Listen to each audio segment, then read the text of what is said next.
देखिए, आज तो सारे भाजपा के नेताओं को एग्जेम्पशन है जेल से, एफआईआर से, और अगर कोई भाजपा में विपक्षी नेता झुककर आ जाता है तो उसको भी एग्जेम्पशन मिल जाती है। सब करप्ट लोग तो एक पार्टी में इकट्ठा हो ही चुके हैं। इस बिल में अब तो बच्चा बच्चा जानता है कि 30 दिन के भीतर पीएमएलए के कानून के अंदर तहत मिल ही नहीं सकती बेल आपको। हर कोई जानता है ये बात। हर कोई जानता है कि कैसे पिछले 11 सालों में एक भी कार्रवाई, एक भी एफआईआर किसी सत्ताधारी नेता के ऊपर तो हुई ही नहीं। आप मुझे एक पुलिसमैन दिखा दीजिए जो प्रधानमंत्री मोदी के खिलाफ एक एफआईआर कर दे। अरेस्ट करना तो बहुत दूर की बात है।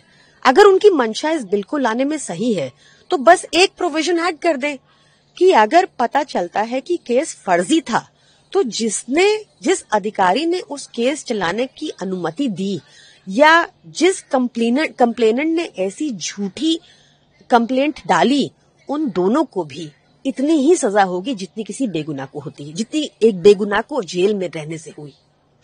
एक दूसरा मामला है कि लोग अब बार बार वोट देकर थक चुके हैं और चाहते हैं कि सारे चुनाव एक साथ किए जाने चाहिए। देखिए, ये चाहते हैं कि वन नेशन और एक ही बार चोरी कर ले आराम से।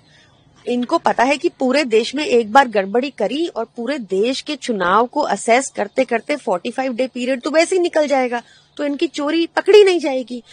भाजपा सबके दिल से उतर चुकी है। प्रधानमंत्री मोदी से अब सब ऊब चुके हैं और निजात चाहते हैं।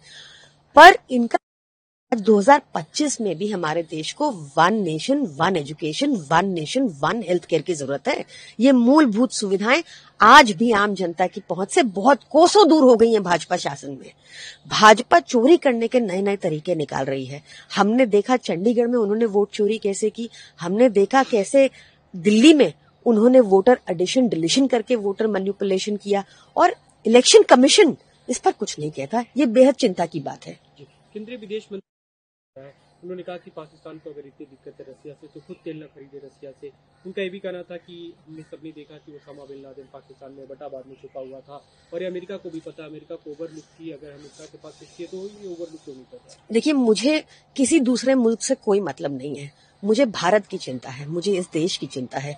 और हमने देखा जो रिसेंटली हेल्ड ऑपरेशन सिंदूर था, उसमें किस तरह जीत के बावजूद भारत अपनी कूटनीति में भारत के प्रधानमंत्री की वजह से फेल रहा।